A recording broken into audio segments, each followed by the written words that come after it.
Okay, hello guys. Welcome back. We're here with our last piece of the lecture on slope fields, section 1.2, and this is also known as direction fields. So you can figure out, I think, why it's also known as direction fields, right? Because what are we doing? We're talking about a first order ODE, right? That can be written in this form. We immediately recognize that y is the dependent variable, the derivative is with respect to x, right? X is the independent variable, and we are searching for a solution, y is a function of x, right? But we're not solving these problems, we're just trying to get a sense of what those curves look like in slope fields. So with slope fields, what are we doing? We have the slope of the tangent line to the graph of the solution given as a field, some value in the xy plane, and we can plot those little slopes and then understand the tangent lines to the solution and thus be able to draw a variety of graphs of solutions of the differential equation, which will have infinitely many solutions.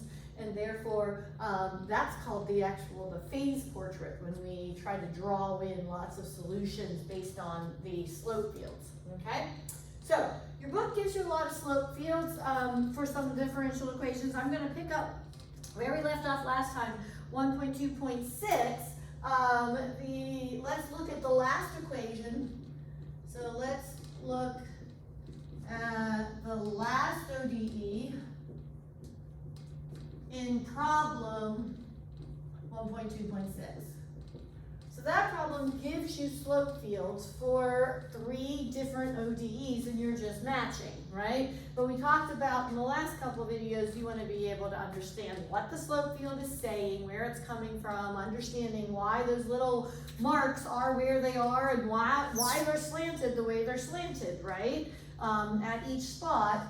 And then you also want to be able to do the type of analysis we did last time, where we use equilibrium solutions, horizontal tangents, increasing, decreasing, and concavity in order to be able to sketch phase portraits, right? Multiple solutions of a differential equation in the xy plane, right? Okay, so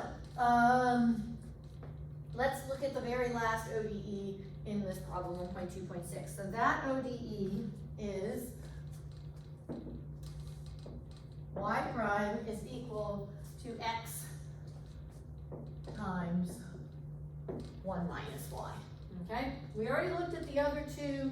We did a little more with one of them just because it was a little bit simpler to draw that guy. And so let's see what we would do with this one, okay? So what was our tactic, right? Again, we're doing more than what this problem asks, right? We want to be able to do more than what the problem asks. So what is our f of x and y here, right? Well, our f of x and y is, by comparison, yay, x times 1 minus y, right? What did Picard's theorem say that we needed? It said we needed f continuous, right? Okay, so note by Picard, right? Our function f as a function of 2 variables, right, is continuous in each x and y because, I mean, if you think about it, right, x is a linear function, it's a polynomial, continuous everywhere, 1 minus y, same thing, continuous everywhere, and therefore nothing bad happens, right? No bad values of x and y. Can't divide by 0, can't evaluate natural log, it's somewhere it doesn't exist, right? Can't evaluate the square root of a negative, right? None of that is a possibility here, right? Okay, so this guy is continuous everywhere, right? And by everywhere, right, we mean on R2, right?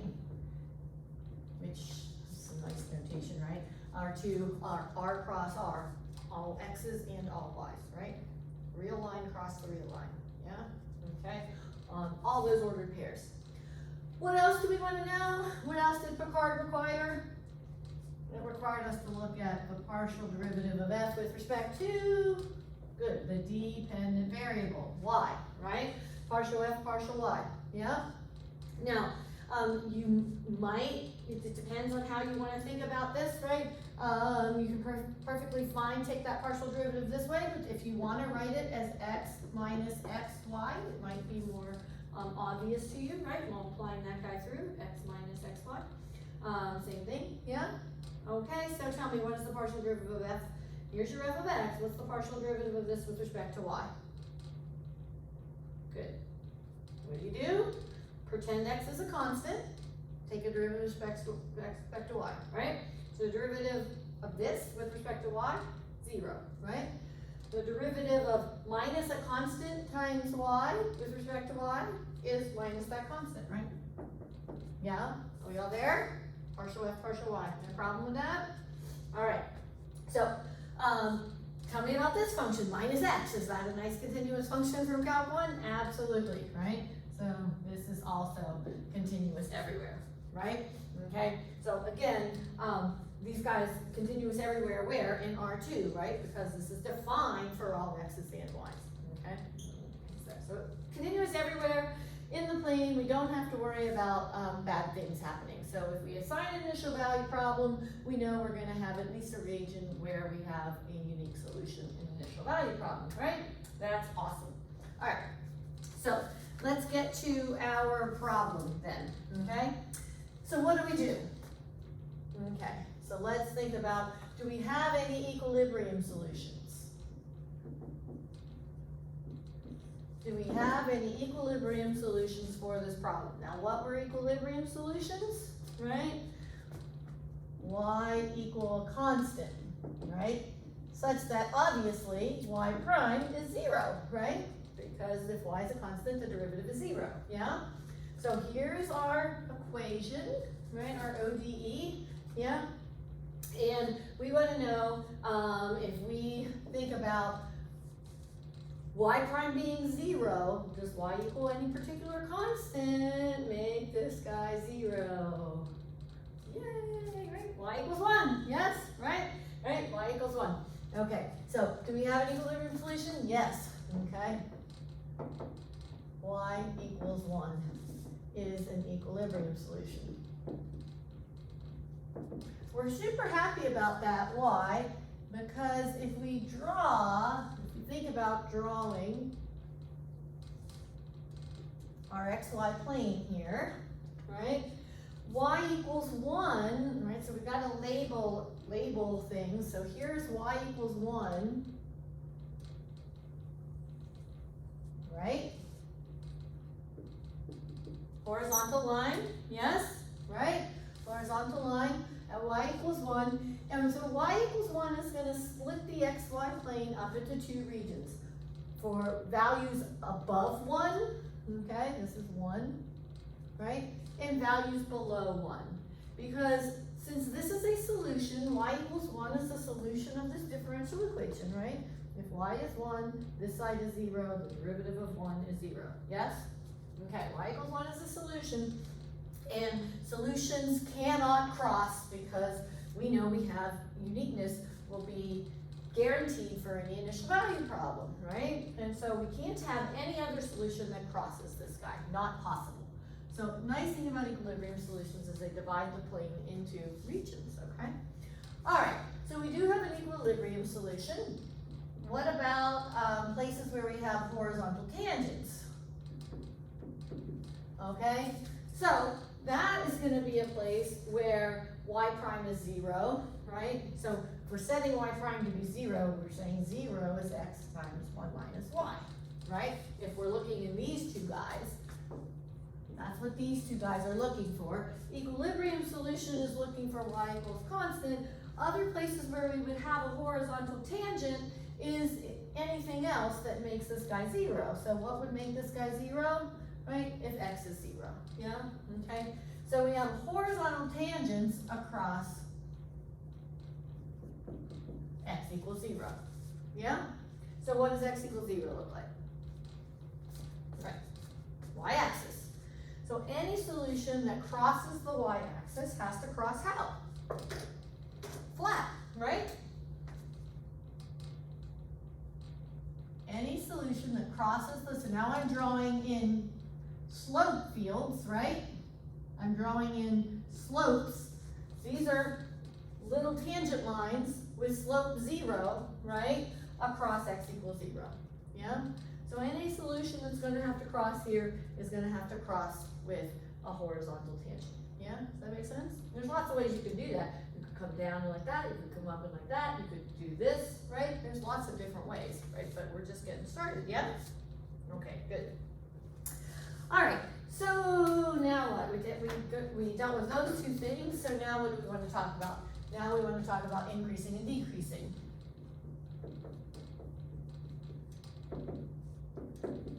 So let's investigate where solutions are increasing or decreasing, right? Okay, well, what do we have, right? We know that if y prime is positive, then that means our solution y is increasing, right? In calculus, and never let anybody say it, right? You can't say it's positive, so it's increasing, right? Nope. If y prime is positive, then y is increasing. If the derivative is positive, then the function itself is increasing, yes? Okay, good. Okay, so let's take a look at y prime, right? We've already decided where y prime is 0, right? Okay, and so if we want y prime to be positive, then what does that mean? That means x times 1 minus y has to be positive, right? Well, this is already nicely written as a product, and we love looking at products anytime we're looking for when something is 0, one or the other, or when we're looking for positive or negative, right? That's why we would never want to leave it written like this to make those decisions. You want factored form, right? Okay, good. All right, so when is this positive? Well, this is positive, right? When is a product positive? Either when both are positive or both are negative, right?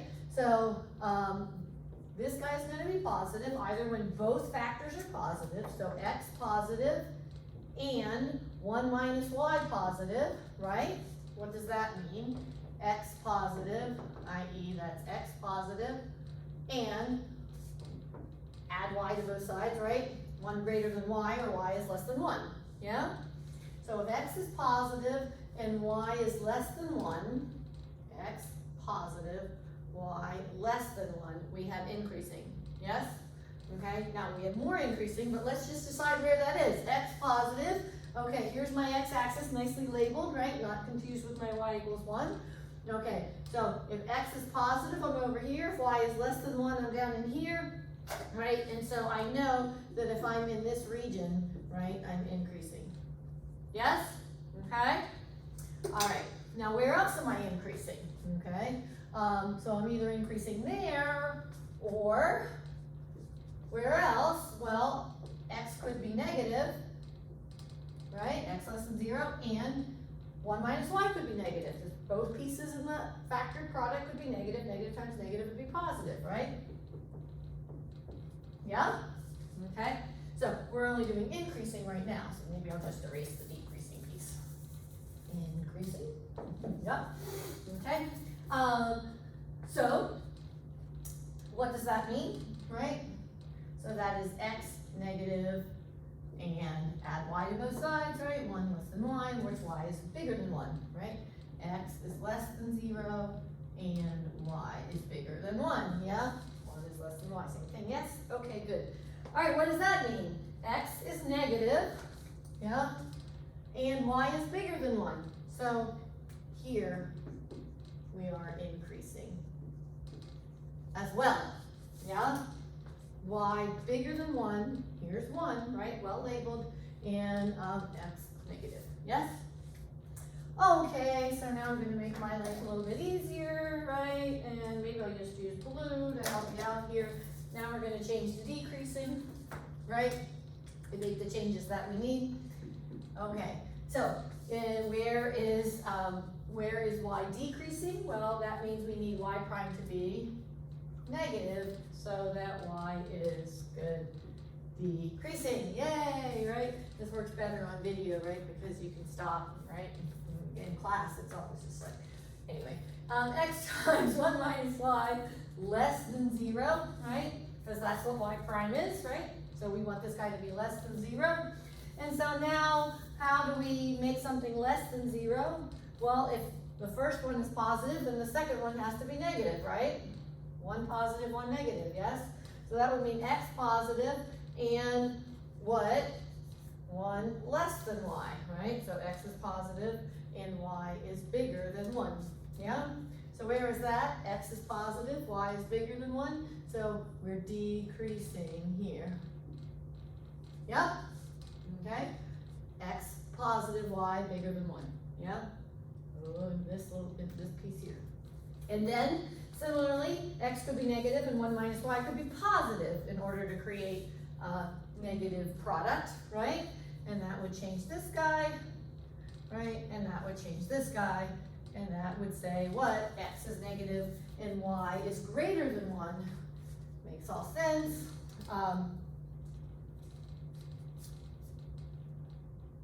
Yeah. Y is less than 1. Yeah, whoops.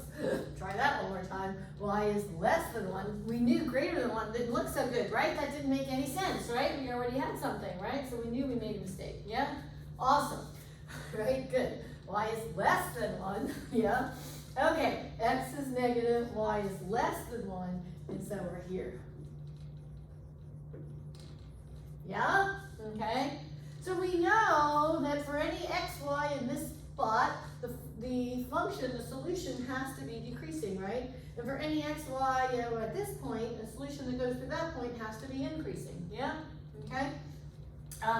Now, the slope field that's given in problem 1.26 shows you exactly the slope, right, at each x, y, right? That's what this is. So since that's in there, I'm not going to compute that, right? We could set up the little table like we did before, right? If you wanted to do like x, y, and then what is y prime, right? Which is x times 1 minus y.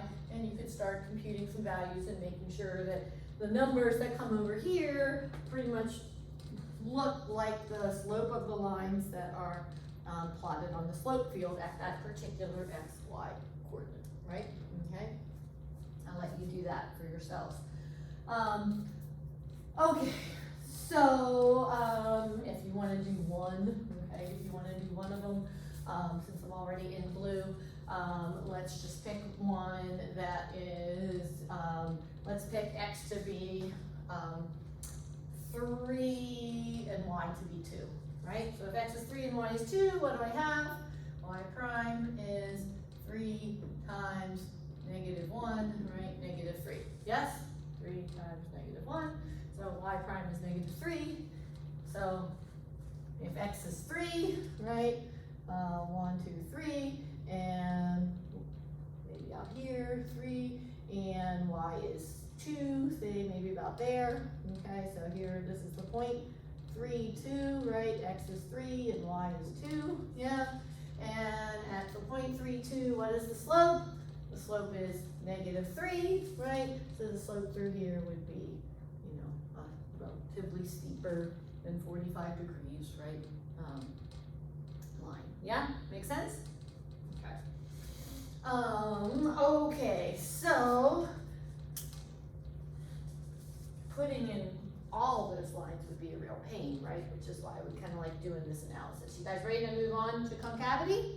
Yeah? Here we go. Okay.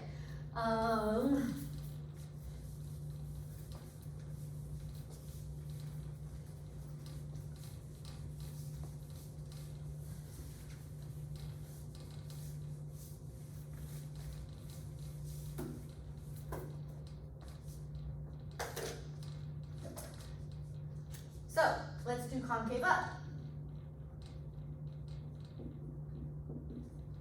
Where are solutions concave up, right?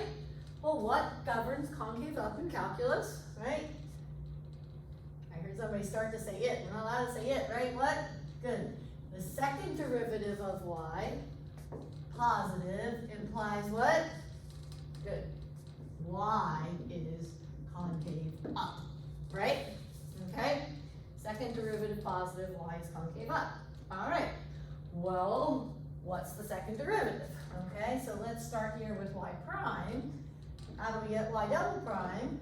Well, we need to take the derivative of y prime, right? That's y prime. We got to take the derivative, y double prime.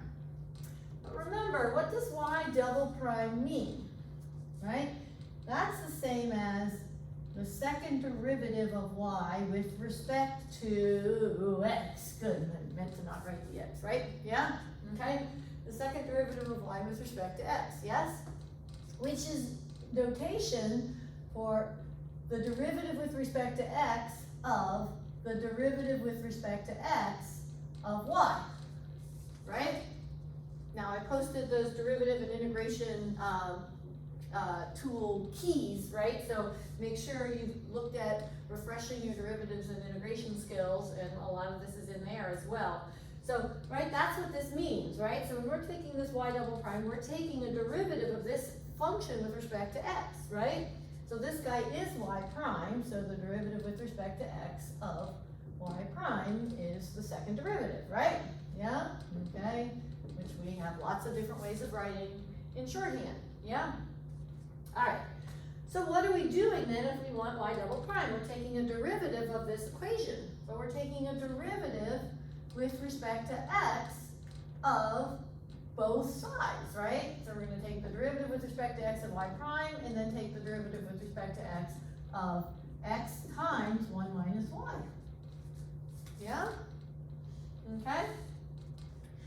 So now, this side isn't so hard, right?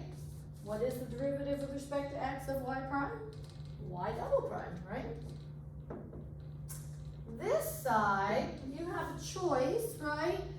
You can either leave it the way it is, or you could rewrite it this way, but either way is going to require the what rule? Good. I heard both of them. Product and chain, okay? Good. All right, so let's rewrite this way, just to say, okay, well, this looks scary to me, so I'm going to multiply the x through. So here I'm saying I still need to take the derivative, I haven't done it yet, x minus x times y. Okay, take the derivative of that. I'm just saying this thing inside is the same as that, right? Okay? So this first piece isn't so bad, right? The derivative with respect to x of x. What's the derivative with respect to x of x? Good. 1. We're there. Yeah? Minus what? The derivative with respect to x of x times y, right? What is that? The derivative with respect to x of x times y, well, this is a product of two functions, right? X is a function of x, and y is a function of x. We don't know what function it is, right? That is our goal, right? Solve for the dependent variable y as a function of the independent variable x, yeah? Okay? So if I'm going to take this derivative with respect to x of this expression, then I've got to use the product rule, because I've got a product of two functions, yeah? So what does the product rule say? It's the first guy times the derivative of the second guy, right? What is that?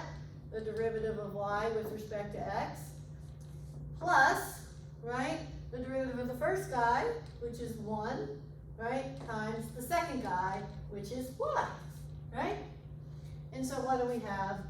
You can either think of it as implicit differentiation, or where y is implied to be a function of x, but the product rule is required here. So what do we have? X times y prime plus y is that derivative, yes? Okay? So that's what's going in here inside this minus x times y prime plus y. Yeah? Ugh. Right? So what do we have? We've got 1 minus x times y prime plus y. Well, what do we do with that? Oh yeah, right here was y prime, right? Okay, and that's y prime. So we can put that in, yeah, for y prime, yeah? Okay, so what do we got? 1 minus x times, what is y prime? X times 1 minus y, yeah? That's what y prime is from the equation, ODE, plus y, yeah? All right, now that looks a little bit ugly right now, right? But if you look at it close enough, you can see that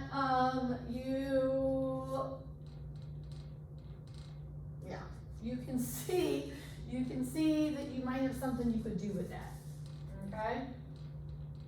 Not plus y, look what I did, right? I forgot to, yeah, that's why I was looking at it funny, right? Super easy to do, right? When I go from here to here, I did not distribute, okay? There we go. Okay, so it's always good to make these mistakes, right? So that you see it, so you recognize where it can happen easily for you as well. All right, so now it looks a little bit ugly in this context, and we did it slightly differently. It might have popped out a little bit nicer, but what do I have? Let me rewrite this expression, right? So here, what do we have? 1, I'm going to write this piece, minus y minus x times x, so that's x squared, right? Times 1 minus y, yeah? 1, all the same thing. 1, I put that minus y there, and then I did that piece. Well, hopefully you can still see that, right? So what do I want to do? I'm like, oh, wait a minute, I'm going to group these guys together, 1 minus y, and then, hey, wait, I can factor, yeah? Okay? And life is going to get a little bit better. So I'm going to come over here. So, right? What do we get? Our y double prime is, I'm just going to write it here so you can see it. It's 1 minus y minus x squared times 1 minus y. Yeah? Now I'm going to factor out that 1 minus y from each term, right? Because that's our goal. If we're going to decide where does concavity change, we want to know where is y double prime 0, so then we can think about where is it positive, where is it negative, right? And when we're looking for where is something 0, we don't want it written like this. We want it written as a product, yeah? Classic calculus. When I factor a 1 minus y out of this, what's left from that term? Just a 1. Very nice. And from this term, minus x squared. Yeah? Okay, now this guy factors more, right? So if you want to do that, we can do that too. What does 1 minus x squared factor to? Good, 1 minus x times 1 plus x. I'm actually really going to work with it this way, just to avoid having 3 terms, so that I can be back in just the 2 terms thing. But you might want to think about it this way as well. Okay, are we ready? So here is what y double prime is. And I'm going to utilize this version of it. Yeah? Okay? Okay. Yeah? Remember this kind of thing, right? What if, we talked about this last time, what if this was the derivative with respect to x? This is a little aside here right now, okay? This is a little aside. What if this was the derivative with respect to x of y cubed? What's the derivative with respect to x of y cubed? Good. 3y squared times dy dx, right? Or 3y squared y prime, right? Because it's chain rule, right? Derivative with respect to x of y of x to the 3rd power, right? Bring down the power, leave the stuff alone, subtract 1 from the power, multiply by the derivative of the stuff. Right? Implicit differentiation or chain rule, they're the same thing. Okay. Anyway, that's an aside, right? That's an aside. We're going to come back to analyzing this problem now to understand where we have concavity. So we're reviewing a bunch of notation still with derivatives and remembering more calculus, right? Remembering more calculus. Okay, I'm going to erase the aside now because I don't want it to be confusing and have anybody think it has anything to do with this problem, because it doesn't. There is no y cubed here. Okay, all right, so now here we have a nice factored expression for y double prime, and we're going to go with that guy, okay? So, when is, right, so our question first becomes, when is y double prime equal to 0, right? Okay? So y double prime is 0 when, okay, when this expression is 0, and when is that expression 0? When y is equal to 1, right, from that piece. And from this piece, what do we get? Well, because you're seeing this factoring of that, you might not have missed one of the options, but if you left it like this, you might have missed one of the options. You might have been tempted to say when x equals 1, right? So we've got y equals 1, x equals 1, and x equals -1, right? And that one's obvious from this factored form. Okay, so we have the second derivative is 0 at any one of these places, right? Y equals 1, which we already have on here, x equals 1, and x equals -1. So let's draw those guys on there, okay? So here's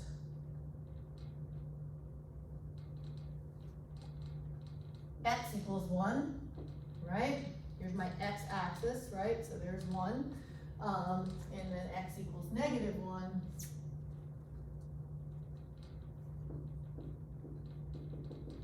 Yeah? Okay. Right, there's my x-axis. Alrighty then. So now we need to look and see what happens, right? Okay? So when is y double prime positive? Well, y double prime is going to be positive. And I like this version here because I can just think in terms of these two things, right? When both terms are positive, right? So when 1 minus y is positive and when 1 minus x squared is positive, right? So what does that mean? So this is one option, right? When y double prime is positive. So we can also do when they're negative. We'll do that in a sec. So let's solve this, right? So 1 is greater than y, right? Or y is less than 1 from this piece, right? Yeah? Okay. Y is less than 1. And what? Okay, 1 minus x squared is positive. Okay, well, so tell me about 1 minus x squared, right? So let's just do a little sign chart for 1 minus x squared, right? It's 0 when x is -1 and 0 when x is +1, right? And if x is between -1 and 1, like if x is 0, right, good, then this guy is positive, yeah? And if x is bigger than 1, right, like 2, then this guy is negative. And if x is smaller than -1, like -2 squared, good, 4, 1 minus 4, negative, yes? Okay, all right. So it's sort of nice because we can think about this guy. When is that guy positive? It's positive when x is between -1 and 1, right? Okay, so, yeah, y is less than 1, and x is between -1 and 1. Okay, so here's x between -1 and 1, yeah? X is between -1 and 1, and y is less than 1 is down here, and so what do we know? This piece down here is concave up, right? Yeah? Okay. Let's see, what else? When else could y double prime be positive? Here's y double prime. We looked at when it's written as a product. We looked at when each piece in the product was positive. So we could have each piece in the product negative, right? So 1 minus y negative and 1 minus x squared negative. Yeah? Okay? So what would that mean? That would mean when, add y to both sides, y is greater than 1, right? So y is greater than 1, up, yeah? And 1 minus x squared is negative. Well, when is 1 minus x squared negative? Well, when x is less than -1, right? Or when y is greater than 1 and x is greater than 1. Yeah? Make sense? Okay? Right? Because that's when this guy would be negative. So it would be negative times a negative. Okay, well, what is that? Right? If y is bigger than 1 and x is less than -1, then we're here. So in this piece, we're concave up, right? And if y is bigger than 1 and x is greater than 1, so bigger than 1 and x is greater than 1, then this piece is concave up. Yeah? Make sense? Okay? All right. I'm gonna leave concave down for you guys. I think you can do it, okay?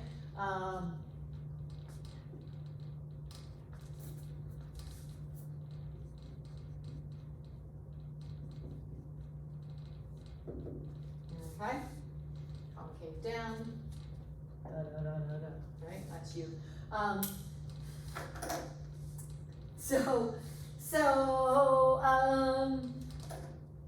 Let's talk a little bit about what these solutions look like, right?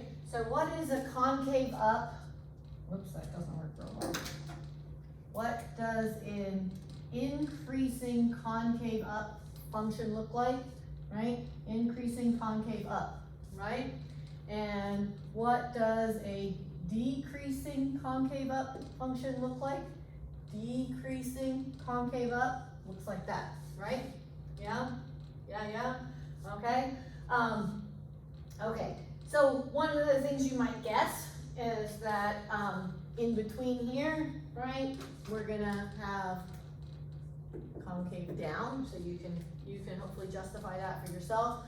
Y is bigger than 1 and X is between -1 and 1, right? Makes sense, concave down. I bet you can guess what these two guys are out here as well. Good, concave down, right? It's all filled in right now. We're just swapping the inequality, right? We're getting a different sign. Okay, and so what does an increasing and concave down, so on this part from here to here, right, we'd be, here we're increasing concave up and here we're increasing concave down, right? What does an increasing concave down function look like? Right, increasing concave down, and what does a decreasing concave down? So from here to here, in this little piece, we're still decreasing on this section, right? And concave down, so what does decreasing concave down look like? Right? So we're just putting the shapes together, right? Putting the shapes together to draw some curves that would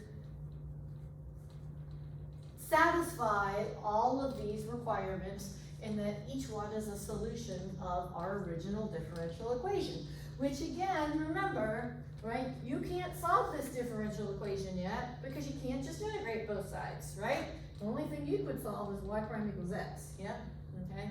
But because there's a y in there, right, that's coming very soon, how to solve that differential equation.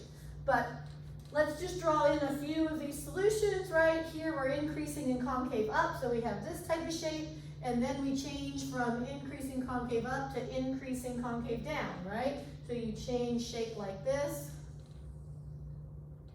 We're gonna cross this axis with a horizontal tangent, right? Okay, here we changed concavity, maybe a little bit sooner, but you could, yeah, right? Concave up, increasing, concave down, still increasing from there to there, right? Now we're going to be concave down and decreasing until here, and then we're going to change to concave up and decreasing, right? The other shape. Yeah? So there's one of our curves, right? Does that make sense? Okay. And, you know, so you can ignore my little guy right there because my curve is off there, right? All right, so let's draw, right? So these guys could never cross each other, right? They can never cross, yeah? Because that would end up violating, let's look at the idea of an initial value problem. Let's say, find me a curve, right? What is the solution of the initial, let's draw a couple more, right? Let's draw another one here, okay. Yeah. So maybe if we make 2 right here, yeah. No, yeah. And I made 3 about there, right? Then we can call this the point 2, 3, and then we'll call that a slope of -3, yeah? Yeah, that's kind of the deal. All right, so these are not so great to draw without more exact means than this, but you're still getting the picture and getting the idea. What if I wanted to know, solve the initial value problem? So find the solution. What if we said this? So find the solution of the, or sketch the solution of the initial value problem, y prime equals x times 1 minus y at -2 is equal to 3, right? Okay? Y at -2 is equal to 3. What does this mean, right? This means the ordered pair -2, 3 is on the curve, right? Okay? When x is 2, y is -3. So let's find that one.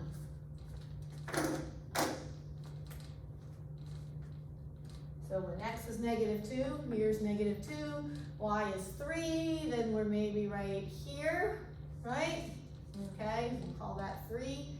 Here's the point, -2, 3. Yeah, make sense?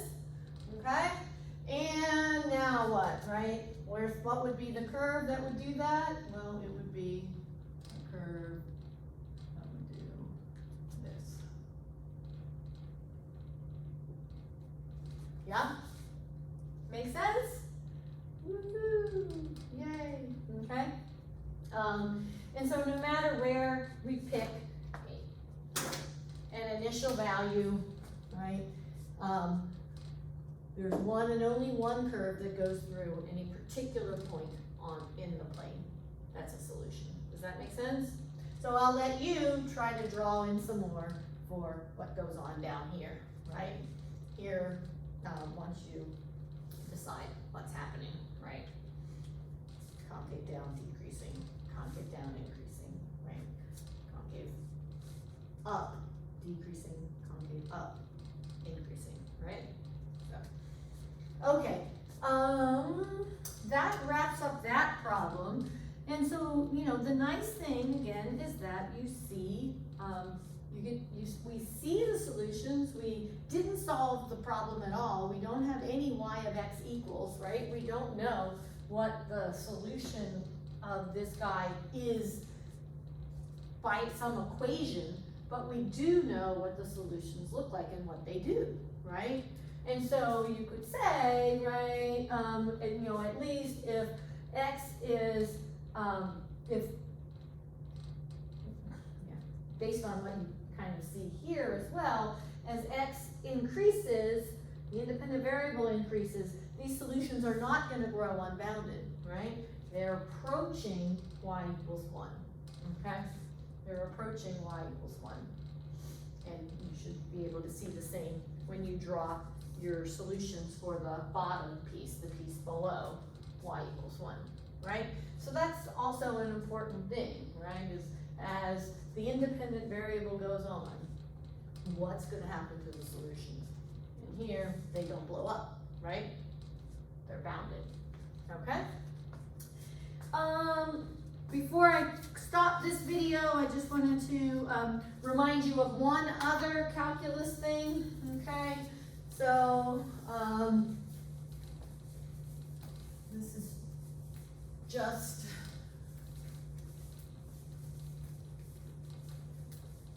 to hopefully ease your mind about seeing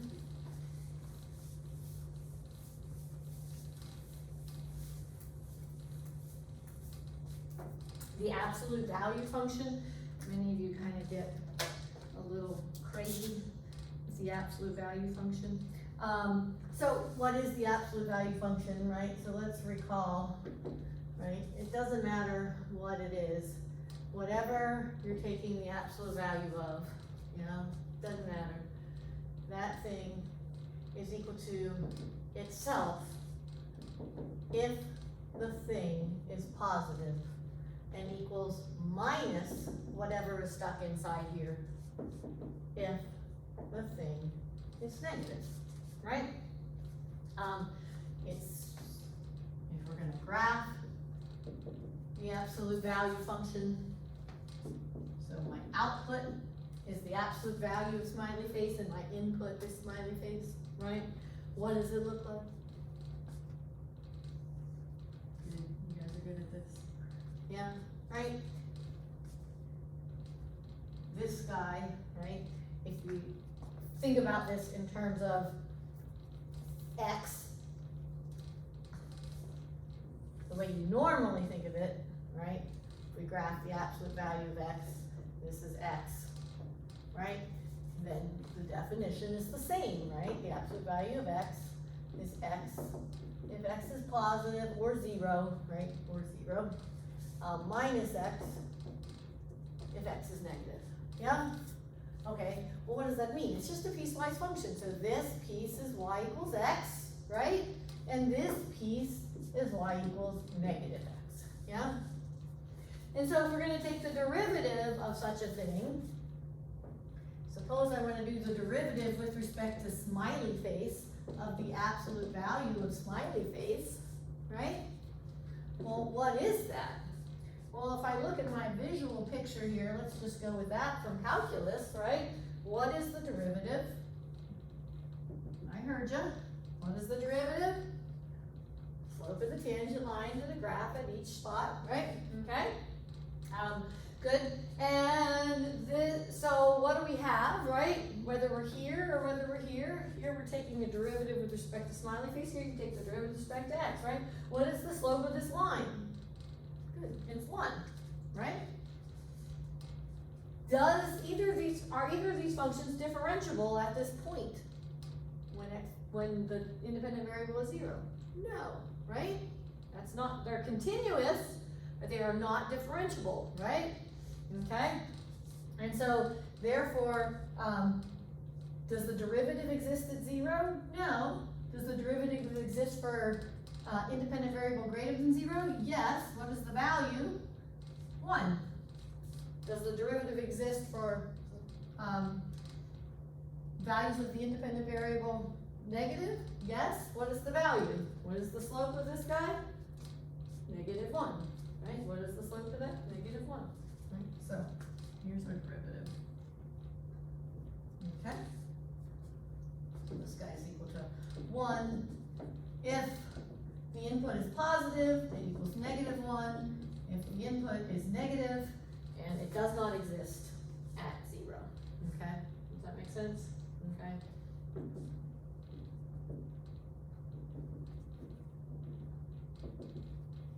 Unlike the absolute value function. Okay? So, just some things to think about. Right, so this function, is this continuous at 0? No, right? Okay? So, that's about a wrap. Yeah? Okay, time to close this one up. I will be seeing you soon.